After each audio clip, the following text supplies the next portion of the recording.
take a deep breath and let's hear a story about Lolla, the talented doll maker whose handcrafted creations bring joy to everyone who receives them.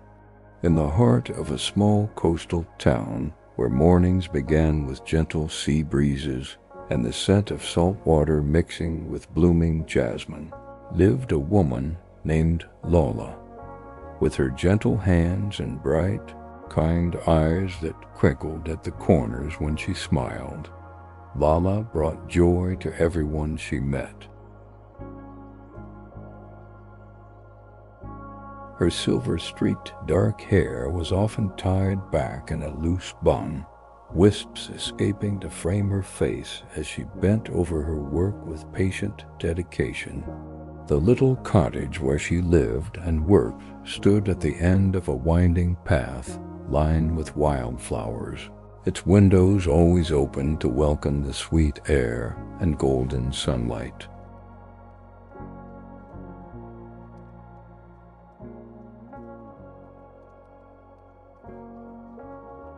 Inside Lolla's cottage, shelves lined the walls, filled with jars of colorful buttons, spools of thread in every hue imaginable, and soft fabrics collected from travels and gifts.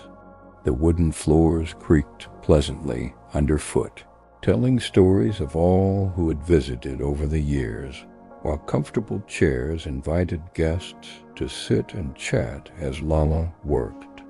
A large oak table dominated the center of her main room, its surface scattered with patterns, scissors, and the current day's projects.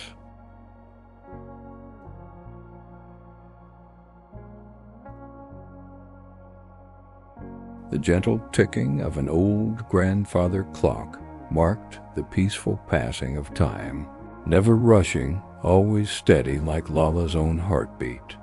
Every morning, Lolla would wake with the dawn, stretching contentedly in her bed as the first rays of sunlight filtered through her curtains, painting patterns on her quilt. She would brew a pot of fragrant herbal tea, the steam rising in gentle curls as she carried her cup to the porch to greet the day.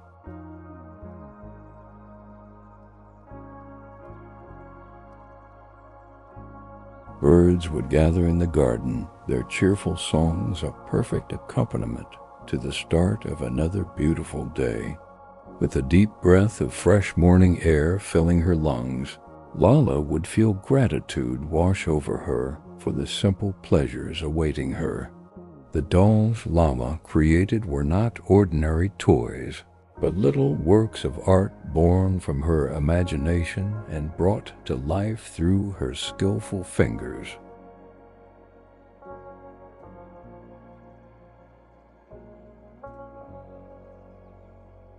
Each doll had a unique face with expressive eyes that seemed to hold stories within them, tiny hand-stitched smiles that offered comfort, and clothing made from fabrics chosen with loving care.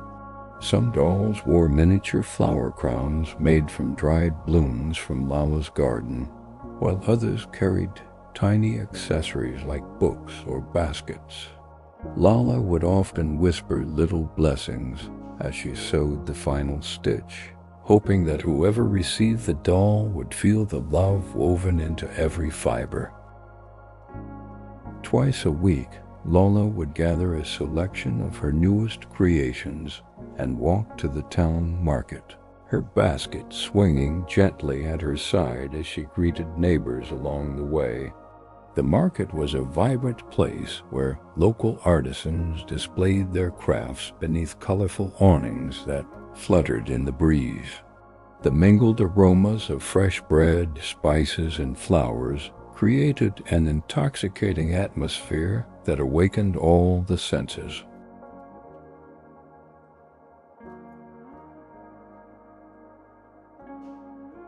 Children would run to Lolla's stall, eyes wide with wonder as they explored the day's collection of dolls, their fingers gently touching the soft fabrics and feeling the careful stitching.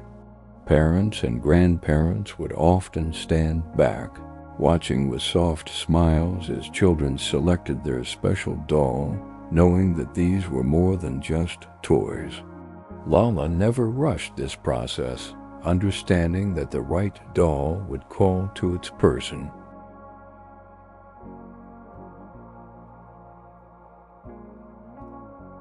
The connection between child and doll was something magical that Lolla treasured witnessing. As she wrapped each purchase in tissue paper, she would include a small card with the doll's name and a few words about its unique personality and strengths. On quieter days when the market was closed, Lolla would welcome visitors to her cottage studio where the creative process could be observed and shared.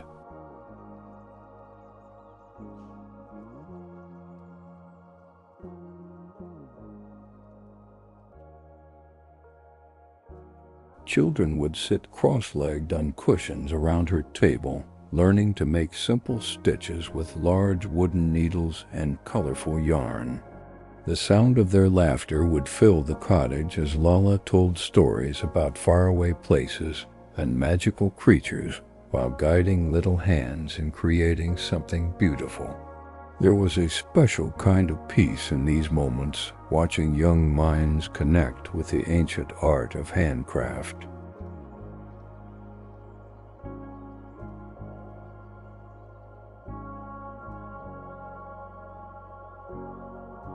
Many of the townspeople had stories about their Lolla dolls, how they had been faithful companions through childhood illnesses, traveled on family vacations, or been passed down through generations.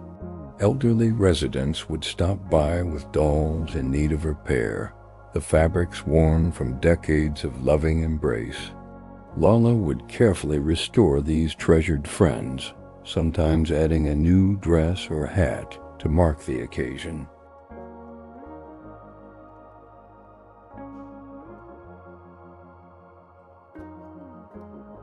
She found deep satisfaction in knowing that her creations became cherished family heirlooms that carried memories and comfort across time. Lolla's reputation had spread beyond the town over the years, bringing occasional visitors from distant places who had heard about her magical dolls. These travelers would bring unusual fabrics or trinkets as gifts, which Lolla would incorporate into special edition dolls inspired by their stories and cultures.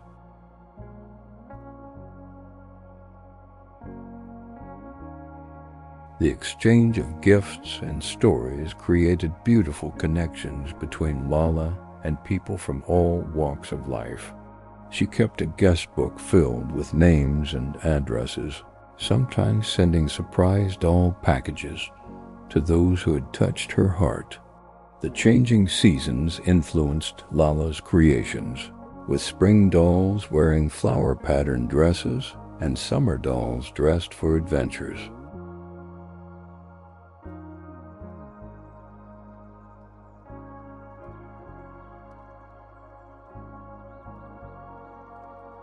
Autumn dolls carried tiny leaf-filled baskets and wore warm scarves, while winter dolls were bundled in miniature wool coats with twinkling buttons like stars. The rhythm of the seasons gave Lolla's work a natural flow, and she embraced each change with renewed creativity. This connection to nature's cycles helped Lolla stay present and appreciative of time's passing, rather than resisting it.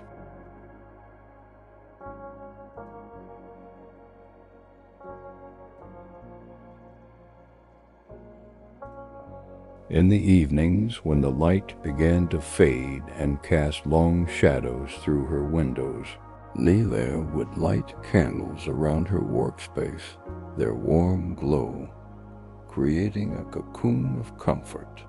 The melodic notes of classical music would drift from an old record player in the corner, the familiar scratchy quality adding charm to beloved concertos. As night settled over the town, Lolla would continue her work by candlelight, finding peace in the quiet hours. This was when some of her most inspired creations took shape, as if the stillness of night unlocked a special kind of magic in her fingers. What brought Lolla the greatest joy was not the selling of her dolls, but witnessing the moment when a person found their perfect match. She believed that each doll carried a piece of her heart, and finding the right home was a sacred connection.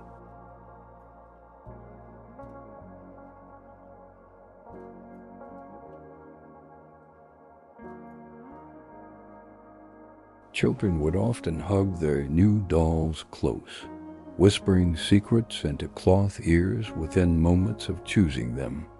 Adults would sometimes get misty-eyed, recognizing something in a doll's expression that spoke to them on a deep level. These moments of connection were what Lolla lived for, far more precious than any payment she received. The true beauty of Lolla's work lay in its simplicity and authenticity, qualities that had become increasingly rare in a world of mass-produced toys. She used natural materials whenever possible, dyeing fabrics with plant extracts and stuffing dolls with sweet-smelling dried lavender and cotton. Each stitch was made with intention and presence, a form of meditation that infused the dolls with a special kind of energy. Lolla often said that happiness wasn't found in grand achievements, but in finding joy in the work of one's hands and sharing that joy with others.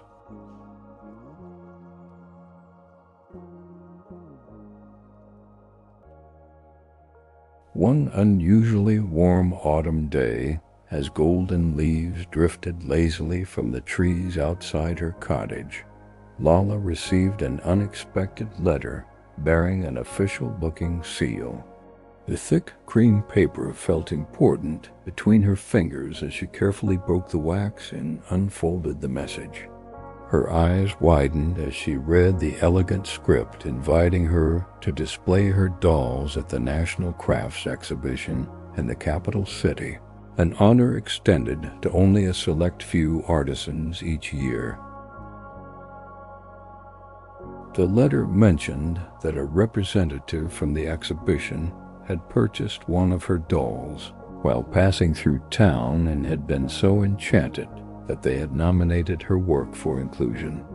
For several minutes, Lolla sat in her favorite chair by the window, watching butterflies dance among her garden flowers as she contemplated this unexpected opportunity.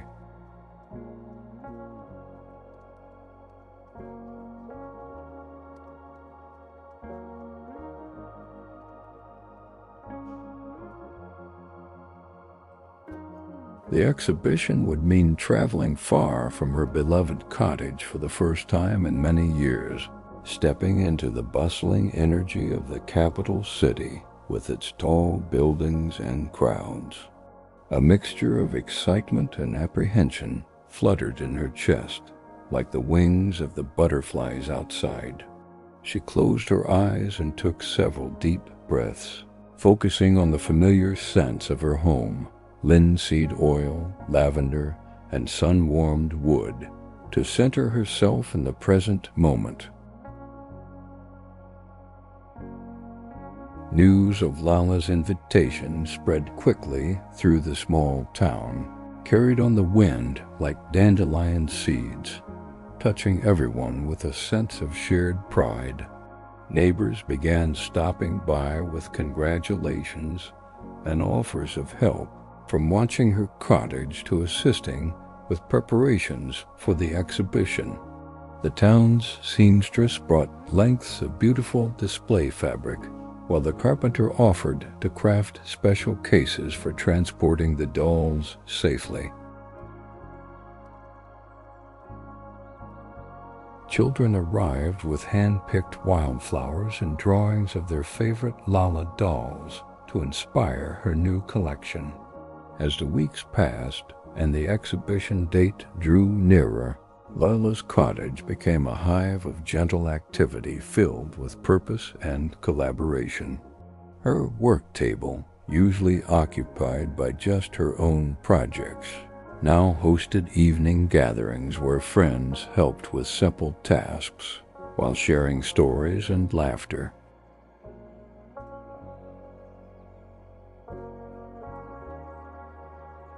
The mayor's wife, who had once been a professional photographer, offered to create a beautiful catalog of Lolla's work.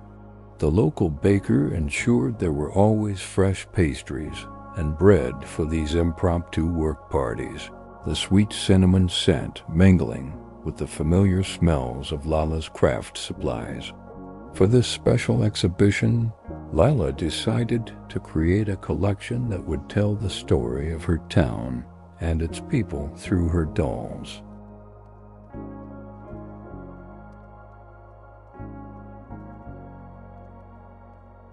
Each creation would represent someone or something she loved about her home: the old fisherman with his weather-worn face and kind eyes, the schoolteacher with books tucked under her arm, the lighthouse keeper with his lantern.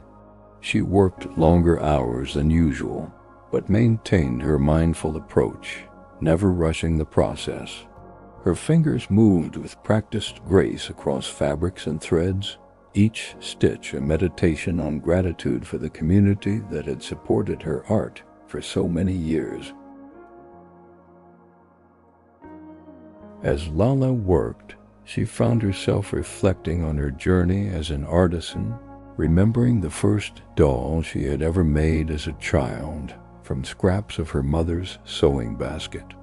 That simple creation had brought her such joy, and she could still recall the feeling of accomplishment that had bloomed in her chest like a warm flower. Through the years, through joys and sorrows, the act of creating had been her constant companion and comfort.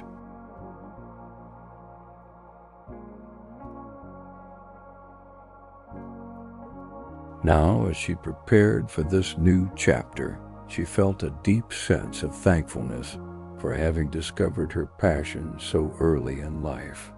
2 weeks before the exhibition, a young woman named Maya arrived in town, introducing herself as the assistant curator sent to help Lolla prepare and transport her work to the capital. With bright eyes that missed nothing and a notebook always in hand, Maya brought a fresh energy into Lolla's peaceful routine.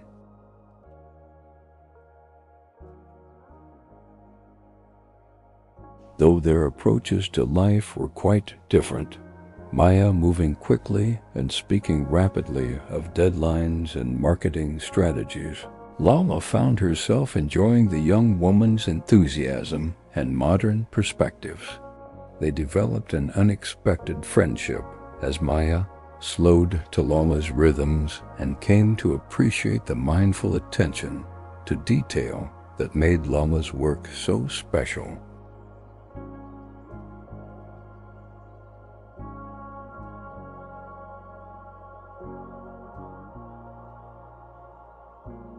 Maya was particularly fascinated by the stories behind Lolla's dolls, often sitting in wide-eyed wonder as Lolla explained the inspiration for each creation. "These aren't just products," Maya observed one evening as they sat on the porch swing, watching fireflies begin their nightly dance in the garden. "They're like little vessels of memory and emotion that you're sending out into the world."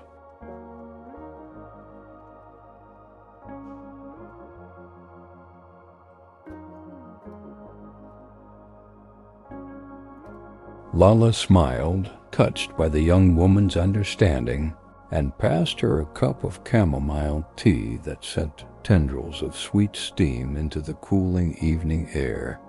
"That's exactly it," she replied softly, "and that's why each one needs its own time to become."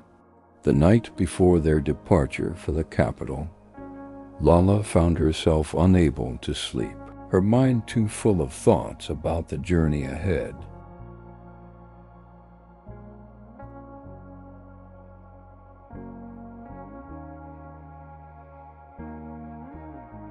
She wrapped a soft shawl around her shoulders and stepped out into her garden, where a full moon bathed everything in silver light. The familiar shapes of her plants and trees looked magical in the moonlight, their shadows creating intricate patterns on the ground. A gentle breeze carried the scent of night-blooming jasmine as Lolla walked the winding paths between her herb beds.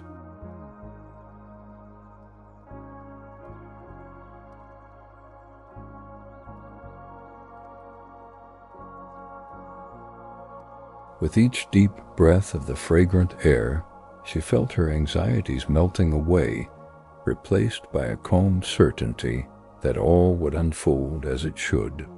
The capital city was everything Lolla had imagined and more, a vibrant tapestry of sounds, colors, and movements that both overwhelmed and fascinated her.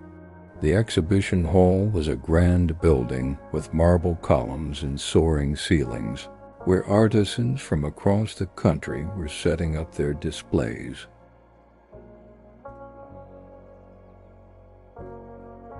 Lolla's space was tucked in a quiet corner with beautiful natural light streaming through tall windows. With Maya's help, she arranged her dolls in small vignettes that told stories, a miniature world that invited viewers to slow down and look closely. On the opening day of the exhibition, Lolla wore her favorite dress of soft blue linen with tiny embroidered flowers around the collar that she had stitched herself.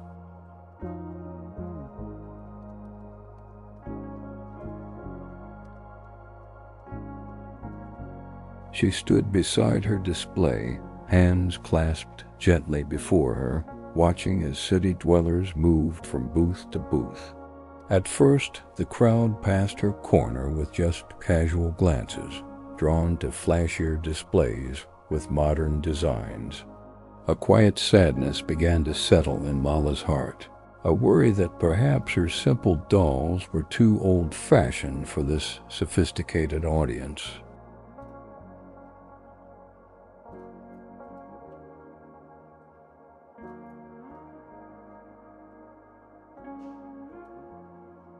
She closed her eyes briefly, focusing on the feeling of the smooth wooden floor beneath her feet, grounding herself in the present moment.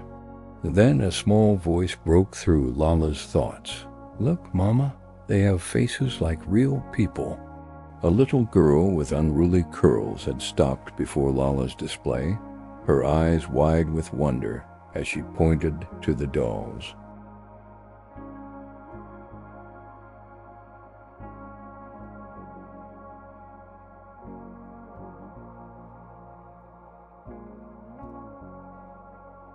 "They look like they might start talking any minute." More people paused, drawn by the child's delight, and soon a small crowd had gathered. Lolla found herself sharing the stories behind her creations, her soft voice gaining strength as she spoke of her town and the inspirations for each doll. The audience listened with rapt attention, the hurried pace of city life temporarily forgotten, as they were transported into Lolla's world of careful craft and heartfelt creation.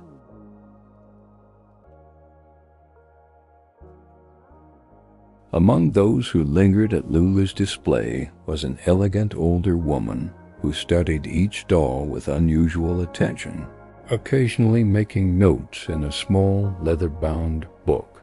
She returned several times throughout the day, asking thoughtful questions about Lolla's techniques and materials. As the exhibition was closing for the evening, the woman introduced herself as Eleanor Blackwood, the owner of a famous toy shop that had been in her family for generations.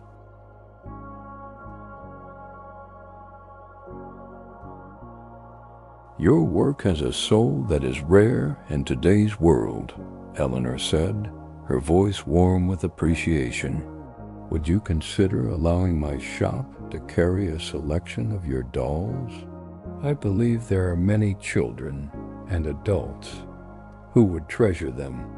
That night, in the quiet of her hotel room, Lolla sat by the window overlooking the city lights, considering Eleanor's offer. The thought of her dolls finding homes in a distant city filled her with both excitement and uncertainty.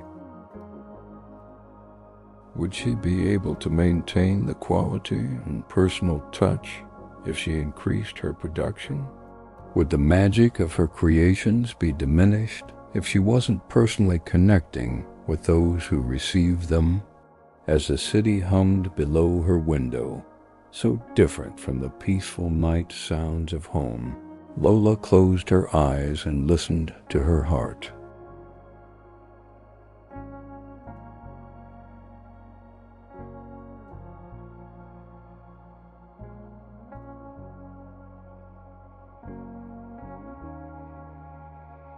The answer came to her gently, like a leaf floating down to rest on still water.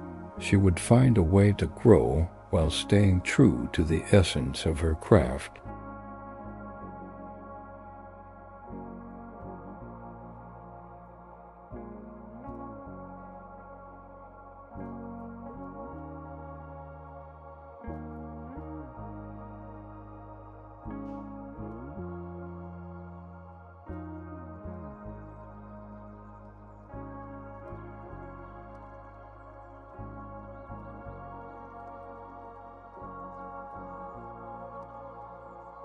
The final day of the exhibition arrived, bringing with it a sense of accomplishment and new possibilities. Lolla's display had become one of the most visited in the entire hall, with people returning multiple times to show friends and family. She had sold almost all of the dolls she had brought, keeping only the special ones that represented her townspeople to take back home.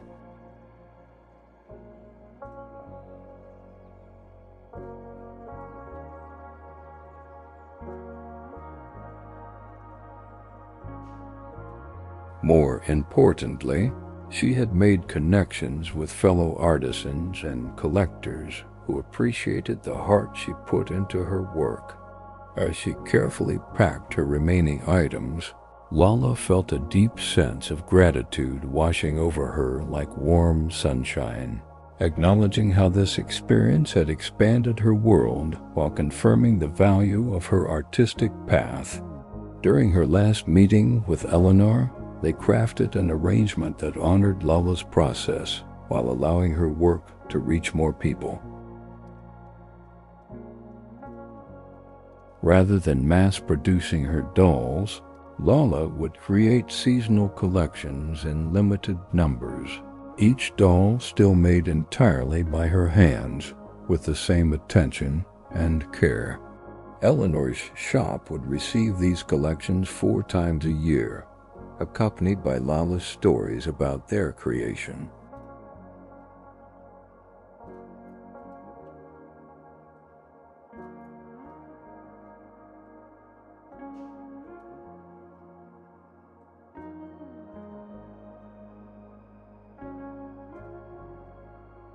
Additionally, they planned a special workshop where Lolla would visit the city twice yearly to teach small groups the basics of doll making, sharing not just techniques but her philosophy of mindful creation.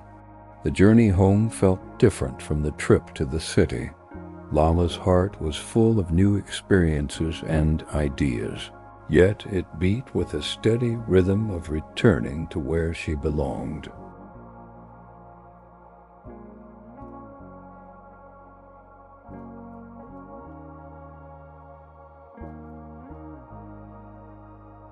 Through the train window, she watched the landscape change from urban to rural, the buildings growing smaller and farther apart as fields and forests took their place. The familiar sense of earth and growing things replaced the city's complex aromas. With each mile that brought her closer to home, Lolla felt her body relaxing, her breathing deepening.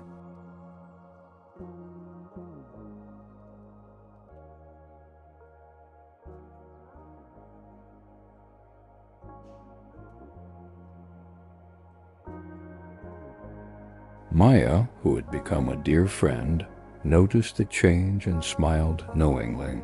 "You're going to bring some of the city back with you, but you're not meant to stay there."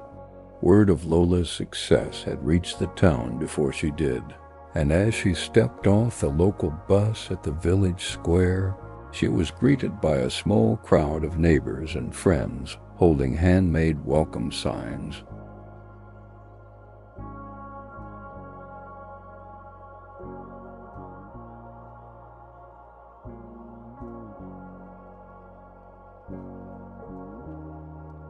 The mayor made a brief speech about how Lolla had put their town on the artistic map, but what touched her heart most were the children who crowded around asking to hear about her adventures. That evening, a spontaneous celebration formed in the town square, with tables of shared food, lanterns hanging from trees, and music from local musicians filling the air with joyful sounds. Under the canopy of stars, surrounded by the community she loved, Lolla felt perfectly at home again. In the weeks that followed, Lolla settled back into her familiar routines with a renewed appreciation for their simplicity and beauty. Each morning's cup of tea on the porch seemed more precious, the birdsong more melodic, the gentle tasks of her day more satisfying.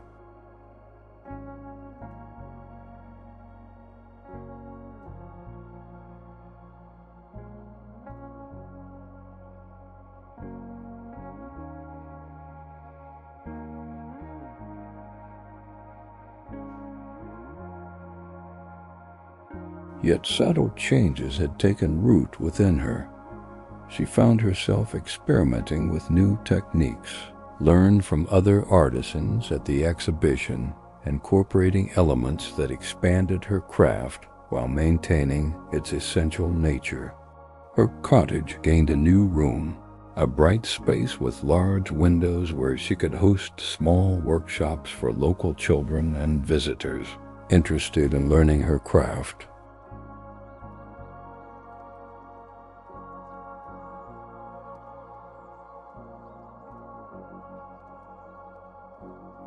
Following through on her agreement with Eleanor, Lolla began creating her first seasonal collection for the city shop. She decided on a theme of forest dwellers, dolls representing the animals and mythical creatures said to inhabit the ancient woods surrounding her town. As she worked on a particularly charming fox doll with clever eyes and a bushy tail, Maya arrived for a weekend visit, carrying letters from admirers of Lolla's exhibition display.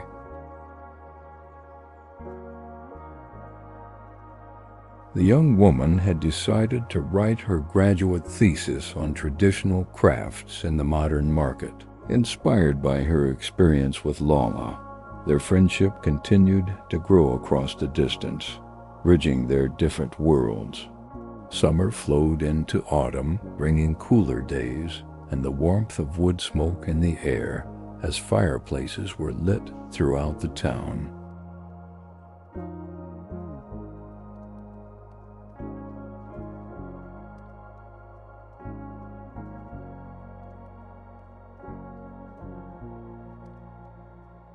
Lolla's first workshop in her new space was filled with eager participants, from village children to a few visitors who had traveled specifically to learn from her. As she guided them through the process of creating simple pocket dolls, she emphasized the importance of intention and presence with each stitch. "Feel the fabric between your fingers," she instructed gently, "and think about the joy your creation might bring to someone one day."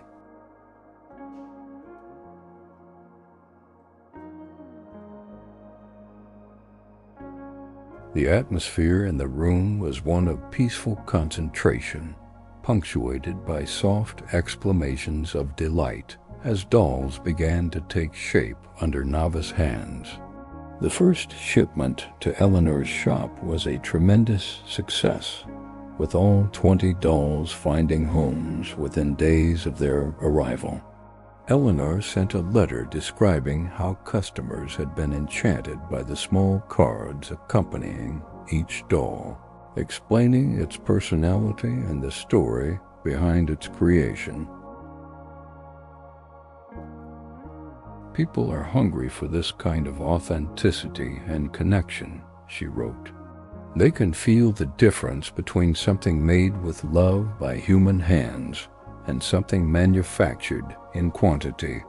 Enclosed with the letter was a newspaper article featuring Lolla's work, describing it as a refreshing return to craftsmanship in an increasingly disposable world. As her business grew in new directions, Lolla was careful to maintain the balance that kept her happy and her work authentic. She declined opportunities that would have required mass production or compromising her methods, choosing instead to focus on quality and meaning over quantity.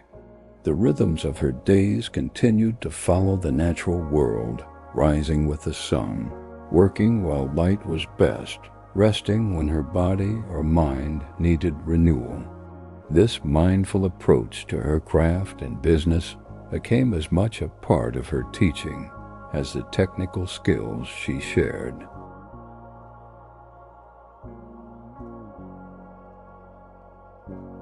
For her second seasonal collection, Lolla created winter dolls wearing tiny knitted sweaters and carrying miniature lanterns that seemed to glow with inner light.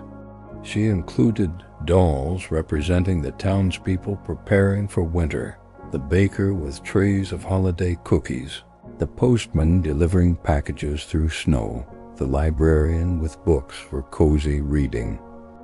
Working on these familiar characters brought her deep contentment, each stitch a meditation on the community she cherished. The dolls carried her love for her town to distant places, becoming ambassadors of the special magic that existed in her corner of the world. When invited to return to the capital for her first teaching workshop, Lolla felt none of the apprehension that had accompanied her initial journey. The city now held friendly faces and familiar places alongside its exciting energy.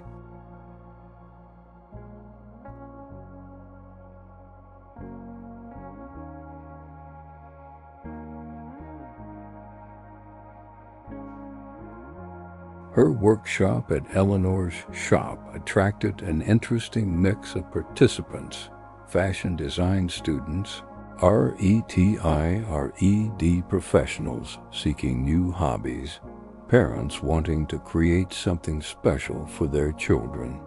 As she shared her knowledge and philosophy, Lolla realized that her teaching was another form of giving, as meaningful in its way as the dolls themselves. Seeing the pride in her students' eyes as they completed their first creations reminded her of her own initial joy in the craft. The changing seasons brought Lolla new inspirations, and her work continued to evolve while remaining true to its heart. She found unexpected joy in mentoring a young woman from the village who showed particular talent and passion for doll making. Together they explored techniques for natural dyeing, using plants from Lolla's garden to create beautiful, subtle colors unlike any found in commercial fabrics. This sharing of knowledge felt like the most natural extension of Lolla's craft, a way of ensuring that the tradition and care would continue beyond her own hands. As the anniversary of the exhibition approached, Lolla sat in her garden at dusk, reflecting on the year's journey. Fireflies began to appear, their gentle lights blinking like stars come down to earth, illuminating the gathering darkness with magic. The sweet scent of night-blooming flowers filled the air with nature's perfume. She thought about how her life had expanded in wonderful ways while remaining rooted in what mattered most, the joy of creation, the pleasure of sharing her gift, the peace of being exactly where she belonged. The perfect circle of fulfillment wrapped around her like a warm embrace. Lolla's greatest discovery was that happiness didn't require dramatic changes or constant novelty. It lived in the harmony between accepting new growth and honoring deep roots.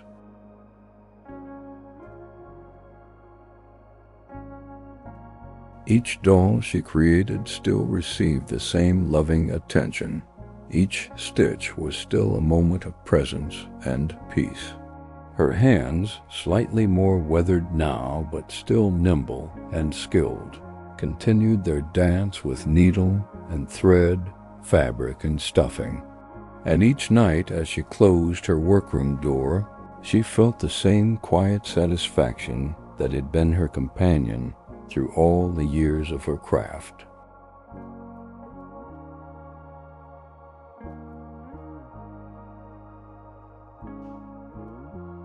Her life, like her art, was a thing of beauty made from simple elements, stitched together with love and intention, creating something that would bring joy long after the final thread was knotted.